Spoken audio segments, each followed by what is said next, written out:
November 30th, 1939. The Finnish-Soviet border. 4:47 a.m. Imagine a cold so intense it doesn't just chill your skin. Numbness is a luxury you've already lost. It's minus 31 degrees Celsius.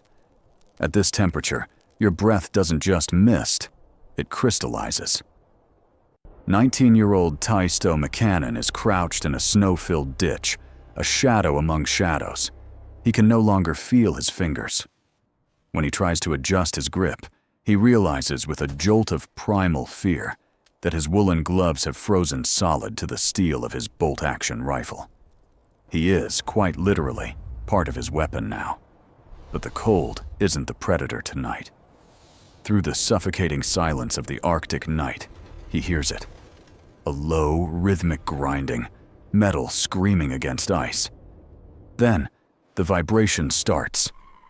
It's a rhythmic thumping in the soles of his boots, a deep, subatomic growl that says the earth itself is trembling. Out of the darkness they emerge. Soviet T-26 light tanks, dozens of them. Their headlights cut through the swirling snow like the eyes of prehistoric monsters. They move in a massive column, stretching back into the black forest like a giant armored steel snake. Taisto looks down at his gear. He has exactly 6 rounds of ammunition. His entire company has one anti-tank rifle, a clumsy, oversized toy against the sheer mass of Soviet iron. Behind those tanks are 450,000 soldiers, 6,000 armored vehicles, and nearly 4,000 aircraft. Stalin hasn't just sent an army.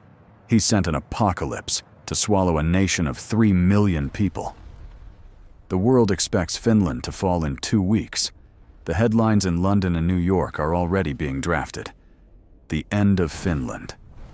But as the lead tank rumbles closer, its exhaust spitting blue flames into the frozen air, Taisto isn't reaching for his rifle anymore. He lets it hang. Instead, his trembling hand reaches for something absurd. Something that looks like it belongs in a trash heap, not a battlefield. It's a simple glass bottle. Inside, a thick, sticky brown liquid sloshes heavily.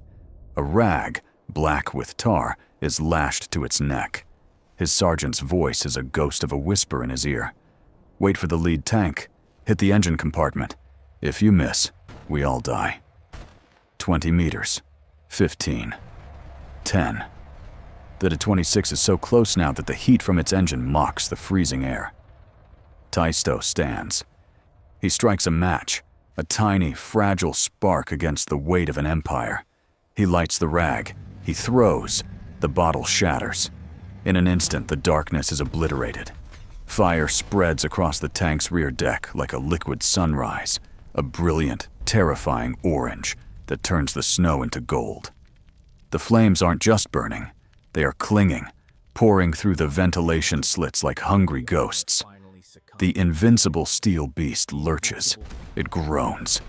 And then, it stops. The hatch swings open. Soviet crewmen scramble out, their uniforms trailing fire. Behind them, 2 more bottles arc through the night. 2 more explosions. 2 more tanks transformed into funeral pyres. The massive steel snake is trapped. Panic ripples through the Soviet line. In the narrow, tree-choked road, the iron monsters can't turn around. They are stuck in a corridor of fire. By dawn, 14 Soviet tanks lie as blackened skeletons in the snow. The Finnish company? They haven't lost a single man. 1 week later, the world would have a name for this desperate, low-tech miracle. They called it the Molotov cocktail, a drink for the man whose lies started the fire. But here is the secret the history books rarely tell you. This wasn't just a lucky throw by a desperate kid. This bottle was a masterpiece of chemical engineering, perfected in secret labs by a man who knew the war was coming years before the first shot was fired. Who was the engineer who turned a liquor bottle into the most feared weapon of the 20th century? To understand that, we have to go back to the moment the map of Europe began to bleed. To understand why the world was ready to write Finland's obituary, you have to look at the numbers. Because on paper, this wasn't a war. It was an execution. Moscow, late 1938. Deep within the Kremlin, Joseph Stalin spreads a map across a heavy oak desk. His finger traces the Finnish border, a line that sits a mere 32 kilometers from Leningrad, the Soviet Union's second most important city, the cradle of the revolution. To Stalin, Finland wasn't a country. It was a problem of geography. The Soviet Union had 170 million people. Finland had 3.7 million. To put that in perspective for an American audience, it's like the entire population of the United States going to war against the city of Chicago. The Red Army's military budget for a single week was equal to Finland's budget for an entire year. Stalin's logic was cold and Hitler-esque. If Germany eventually attacks, and he knew they would, Finland could be used as a springboard. German boots could be in Leningrad in hours. He wanted a buffer. He demanded Finnish territory, military bases, and a friendship treaty that was effectively a leash. The Finns, a people carved out of granite and ice, gave a one-word answer. No. They had been independent for only 20 years. They had fought a bloody civil war to wash the Russian influence from their soil. They weren't about to become a puppet state again. Stalin was baffled. Small countries don't say no to superpowers. They accept their fate. They bow. If Finland wouldn't give him what he wanted through diplomacy, he would take it with iron. The Red Army began planning. They were so confident, so utterly convinced of their superiority, that they didn't even bother giving the invasion a code name. They simply called it the Finnish campaign. Expected duration? 12 days. Expected casualties? Minimal. Expected resistance? Negligible. Soviet commanders were so sure of a parade in Helsinki that they ordered their troops to bring their gala uniforms and brass bands. They literally packed musical instruments instead of extra winter gear. On November 30th, the invasion began with a lie. The Soviet NKVD staged a false flag operation, claiming Finnish artillery had shelled the village of Manila. It was a fabrication, a ghost story used to justify the slaughter. 450,000 Soviet soldiers poured across the border. They brought 6,000 armored vehicles, tanks that the Finns had no modern way to stop. The Finnish army had exactly 32 tanks, and half of them didn't even have working guns. They were museum pieces. As the Soviet bombers began raining fire on Helsinki, the Soviet foreign minister, Vyacheslav Molotov, took to the radio. With a straight face, he told the world that Soviet planes weren't dropping bombs. They were dropping food packages to the starving Finnish workers. It was a masterclass in gaslighting, but in the snowy trenches, the Finnish soldiers were laughing. "If those are his bread baskets," one soldier famously remarked, "then we'd better provide the drinks." The stage was set for a massacre. The world turned its head, waiting for the inevitable collapse of the Finnish line. But what Stalin didn't know, what his generals hadn't calculated, was that an army isn't just made of men and metal. It's made of terrain. It's made of sisu, the Finnish word for a type of stoic, white-knuckled courage that only appears when everything is lost. And most importantly, Stalin had never heard of a quiet, unassuming man named Captain Eero Kittinen. While the Red Army was practicing its victory parade, Kittinen was in a shed, staring at a glass bottle, trying to solve a puzzle that would turn the tide of history. How do you kill a 10-ton monster with 10 cents worth of glass? While the world's superpowers were pouring millions into massive heavy tanks and long-range bombers, one man in a cramped, dimly lit office in Kouvola, Finland, was betting the future of his nation on a different kind of technology. His name was Captain Eero Kittinen. He was 34 years old, an engineer by training, and a soldier by necessity. To his peers, his job was unglamorous. Logistics, field equipment, the boring stuff. But Kuitunen was a man haunted by a specific vision. He knew the Soviet tanks were coming, and he knew Finland couldn't afford the guns to stop them. The year was 1937, 2 full years before the first Soviet boot crossed the border. Kuitunen sat at his desk, surrounded by grainy black and white intelligence reports from the Spanish Civil War. He looked at photos of bombas de gasolina, crude glass bottles used by Spanish Republicans to harass nationalist tanks. They were desperate, improvised, and most of the time they failed. The Spanish method was simple.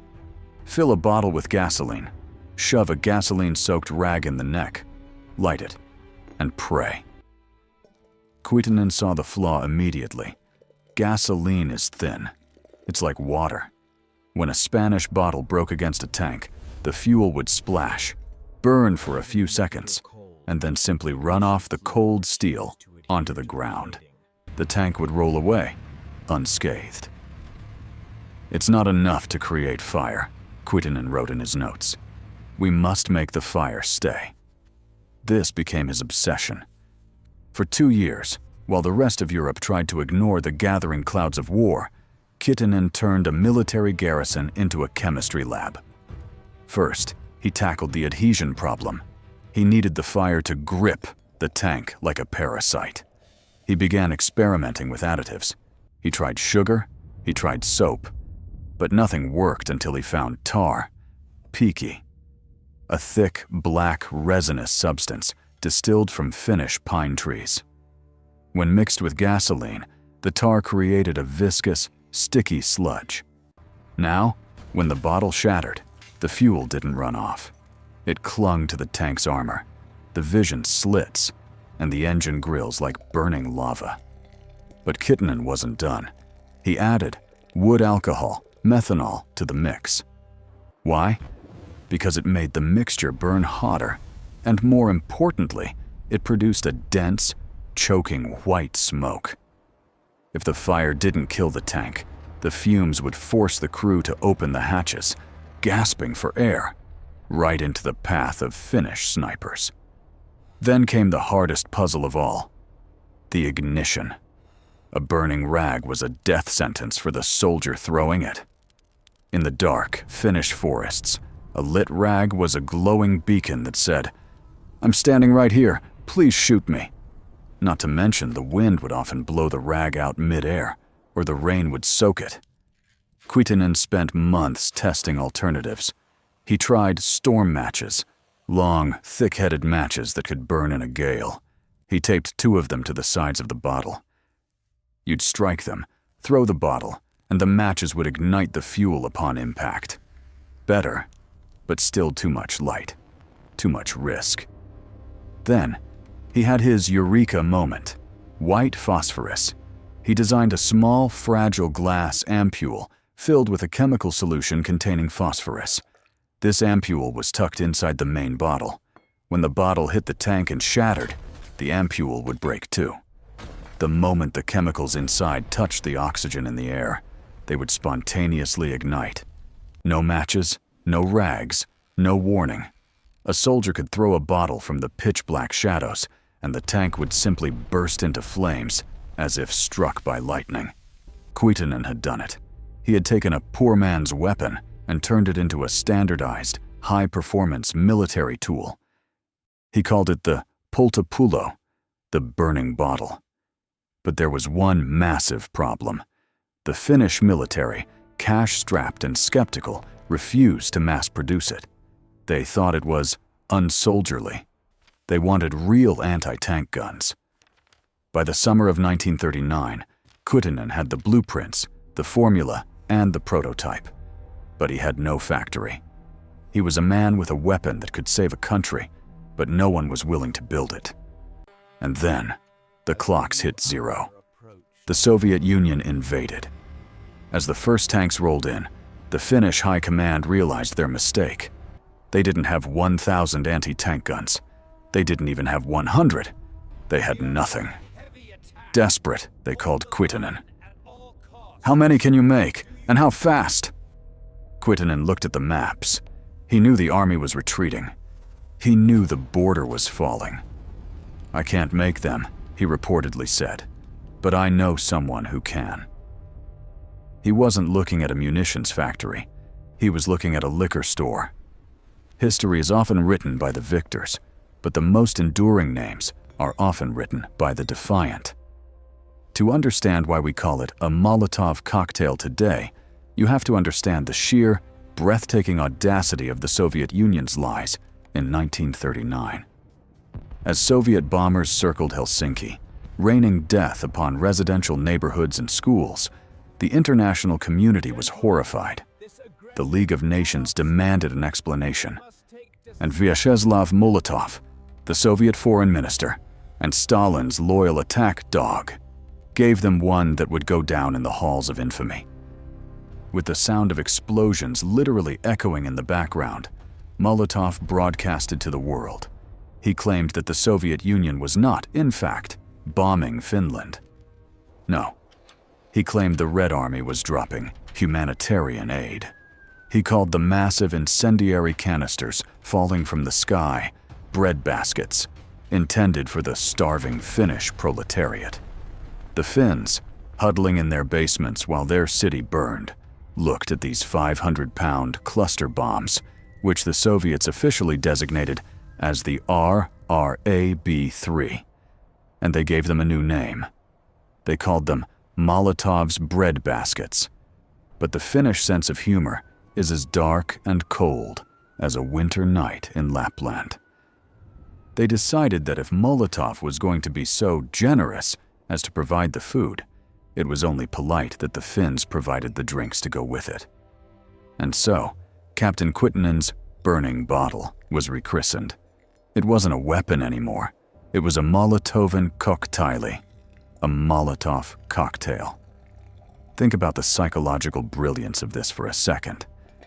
Every time a Finnish soldier struck a match, every time a glass bottle shattered against a Soviet tank, they weren't just fighting a war. They were mocking the very man who claimed they weren't being attacked. It was a weapon of fire, yes, but it was also a weapon of psychological defiance. It turned a terrifying engine of war, the Soviet tank, into a punchline. But naming a weapon is easy. Producing it in the middle of a full-scale invasion, while your factories are being leveled and your supply lines are being cut, that's impossible. The Finnish military had a total of 0 munitions plants capable of making these bottles. They had the formula, but they had no glass, no gasoline, and no chemicals. Stalin's generals expected the bottle throwers to run out of ammo in days. They assumed that once the few improvised bottles were gone, the tanks would have a clear path to Helsinki. What they didn't realize was that Finland had one secret weapon they hadn't accounted for. A state-owned monopoly that was usually dedicated to the arts of peace and celebration. The Finnish state alcohol monopoly. Alko. In a move that sounds like something out of a Hollywood thriller, the Finnish government issued a secret order. Within 48 hours, every bottle of vodka, gin, and brandy in the country became a potential tank killer. The production of spirits didn't just stop, it transformed. But how do you turn a luxury liquor plant into a frontline armory while being hunted by the world's largest air force? The Finnish state alcohol monopoly, known simply as Alko, was the last place on earth you'd expect to find the salvation of a nation.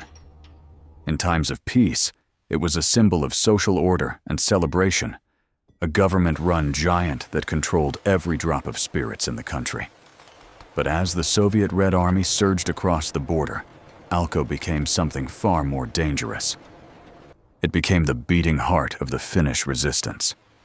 Imagine the scene at the Rajamäki distillery, a massive industrial complex tucked away in the quiet Finnish countryside.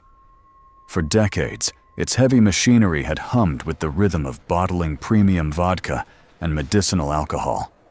But within 48 hours of the invasion, the air inside the factory changed. The sweet, sterile smell of grain alcohol was replaced by the acrid, biting stench of gasoline and the thick, earthy aroma of pine tar. The transition was a feat of industrial genius that caught the Soviet intelligence services completely off guard. While Stalin's bombers were hunting for traditional munitions, plants, and hidden bunkers, they largely ignored the liquor factories. They saw them as civilian infrastructure, irrelevant to the war effort. They couldn't have been more wrong. Alko didn't just have the ingredients, it had the infrastructure. It had massive underground vats for mixing liquids, high-speed bottling lines that could process thousands of units an hour, and a nationwide distribution network that could move product to the front lines faster than any military logistics chain. But the most striking part of this transformation wasn't the machines, it was the people. With the majority of Finnish men already shivering in the trenches of the Mannerheim line, the Rajamäki plant was staffed almost entirely by women. Mothers, sisters, and grandmothers. These women, who days earlier were preparing for Christmas, were now handling white phosphorus ampules with steady hands. They worked in 12-hour shifts under the constant threat of air raids, their silhouettes flickering against the industrial lights as they poured Kutunin's lethal cocktail into half-liter bottles. The scale of production was staggering. In the first month alone, they turned out 40,000 units. By January, that number doubled. By the end of the war, this single liquor company had manufactured over 450,000 Molotov cocktails. It was a massive, decentralized armory hidden in plain sight. The attention to detail was peak Finnish pragmatism. Each bottle didn't just contain the fuel, it came with a set of instruction labels printed right on the glass. In the heat of battle, a terrified 18-year-old soldier wouldn't have to remember his training. He just had to read the bottle. The labels gave precise directions. Strike the storm matches, aim for the engine compartment or the turret joints. Wait for the moment of maximum impact. They even color-coded the bottles based on the mixture inside, ensuring that soldiers knew exactly how much stick or heat they were throwing. It was perhaps the only time in history that a weapon of mass destruction was delivered with the same level of quality control as a bottle of fine wine. As the crates of Molotov cocktails were loaded onto trucks and sleds, they were disguised as regular shipments of spirits. Soviet pilots flying overhead saw nothing but supply convoys for the civilian population. Little did they know that every truck was a rolling powder keg, carrying the very drinks that would turn their invincible T-26 tanks into steel coffins. The Alko transformation proved that in total war, a nation's greatest strength isn't just its guns, it's its ability to repurpose its very identity. But as these bottles reached the front lines, the theory of the laboratory was about to meet the brutal reality of the forest. Because throwing a bottle at a tank is one thing, surviving the encounter is another entirely. The Finnish soldiers were about to enter a place called Raatte Road, where the snow would turn from white to black, and then to a blinding, hellish orange. If you look at a map of central Finland, you'll see a thin, lonely line of gravel called Raatte Road. It stretches for 50 kilometers through some of the densest, most unforgiving forests on the planet. In January 1940, this road became a monument to Soviet arrogance and Finnish lethality. The Soviet 44th Rifle Division was a powerhouse. 20,000 men, hundreds of tanks, and thousands of horses, all stretched out in a line that was 20 miles long. They were confident, they were heavy, and on that narrow forest track, they were completely, utterly blind. Colonel Hjalmar Siilasvuo, the Finnish commander, didn't try to block the road with a wall of men. He didn't have the men to spare. Instead, he used a tactic that would later be studied by every special forces unit in the world, the moti. In Finnish, a moti is a pile of firewood gathered to be chopped into smaller, manageable pieces. That is exactly what Siilasvuo did to the Soviet army. under the cover of a blizzard that dropped visibility to zero. Finnish ski troops, white ghosts in the white landscape, moved through the woods with surgical precision. They didn't attack the whole column. They hit the joints. They felled massive pine trees across the road at 5 different points, instantly turning a 20-mile convoy into 5 isolated pockets of sitting ducks. The Soviet tanks at the front couldn't move forward because of the barricades. The tanks at the back couldn't retreat because the road was too narrow to turn around. They were trapped in a wooden corridor, and that was when the bottles started flying. Imagine being a Soviet tanker inside a T-26. It's 40 degrees below zero. You haven't had a hot meal in days. You can't see anything through your narrow vision slits except swirling snow. Suddenly, there's a sharp clink against your rear deck. You think it's just ice falling from a tree. Then, the world turns orange. Because of Captain Kittenen's secret formula, the fire didn't just burn. It flowed. It found the air intake vents. It seeped into the radiator grills. The liquid flame, thickened with tar, stuck to the cooling fans, which then sucked the fire directly into the engine compartment. The diesel fuel ignited. The rubber seals melted. Inside the tank, the temperature spiked by hundreds of degrees in seconds. This was the horror of the Molotov cocktail. It didn't blow the tank up. It cooked the crew alive. Panicked, the Soviet tankers would throw open their hatches to escape the smoke, only to be met by a hail of Finnish submachine gun fire. The road became a graveyard of charred iron and frozen bodies. At the Taipal River, the carnage was even worse. The Soviets launched human wave attacks, thousands of men sprinting across open ice toward Finnish trenches. The Finns didn't waste their precious anti-tank rounds on the soldiers. They waited for the armored support.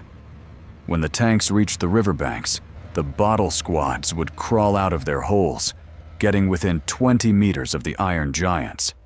It was a suicidal game of chicken. You had to wait until you could see the rivets on the tank's armor. You had to strike the match, hold your breath, and throw with the strength of a man who knows his entire family's survival depends on this one arc of glass. When the Battle of Raatte Road was over, the numbers defied belief. 2 entire Soviet divisions, nearly 30,000 men, had been erased from the earth. The Finns captured 43 tanks, 70 field guns, and enough trucks to equip their entire army for a year. The world was stunned. The invincible Red Army had been broken by men on skis carrying bottles of liquor. But as the news of the victory spread, a new question began to circulate in the halls of power in London, Berlin, and Washington. How exactly did it work? What was the cold, hard science that allowed a piece of glass to defeat a wall of steel? The answer wasn't just about the fire. It was about a fatal flaw in the design of the Soviet tank itself. To the casual observer, a tank is a rolling fortress, a wall of impenetrable steel designed to shrug off bullets and shrapnel. But to an engineer like Captain Kitenen, a tank is something else entirely. It is a complex, breathing machine that is governed by the unforgiving laws of thermodynamics.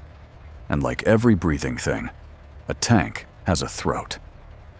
The Soviet T-26 and BT series tanks that spearheaded the invasion were marvels of their era, but they shared a fatal, structural flaw that the Finns exploited with terrifying efficiency.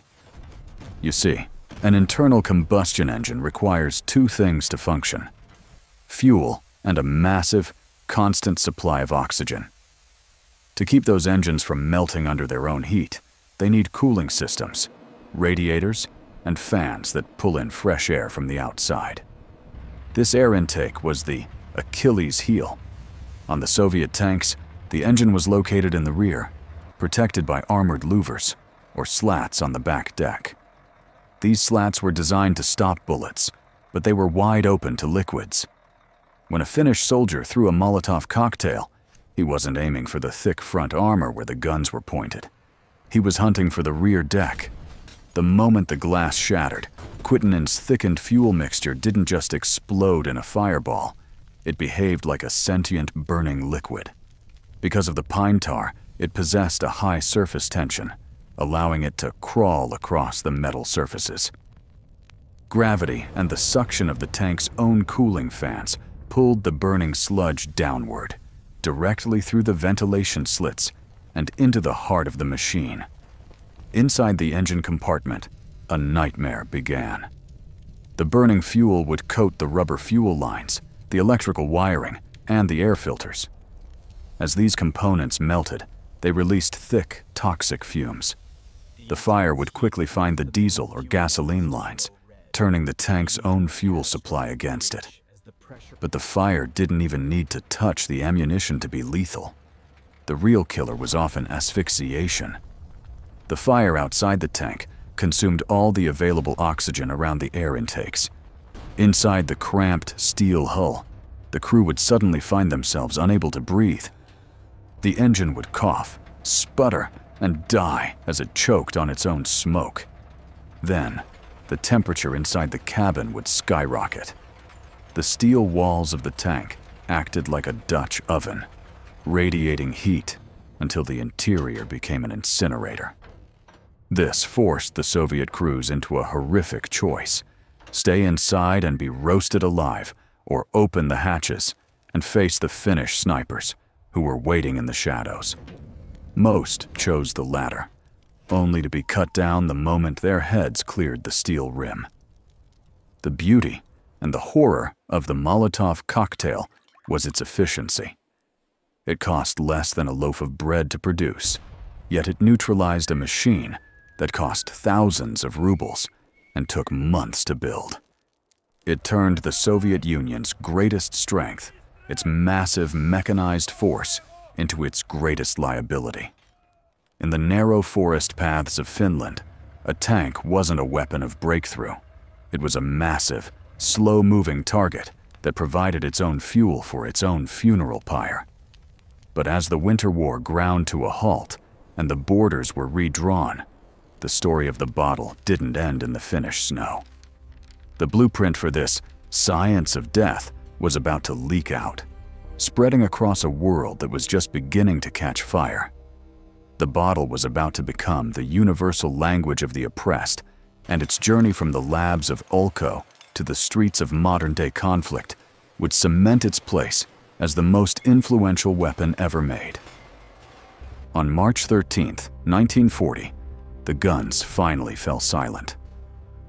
After 105 days of hell, the Winter War was over. Finland had lost, on paper at least. They ceded 11% of their territory. 400,000 Finns had to pack their lives into wooden crates and walk away from their ancestral homes. But as the Soviet troops marched into the ruins of Viborg, they didn't feel like victors.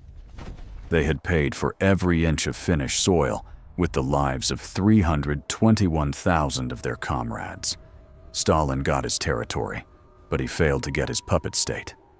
Finland remained independent, unoccupied, and unbroken. And in the middle of it all, a small brown bottle sat in the snow next to the charred remains of a T-26 tank. The tank was a masterpiece of industry. The bottle was a piece of trash. But in that frozen forest, the bottle had won the argument.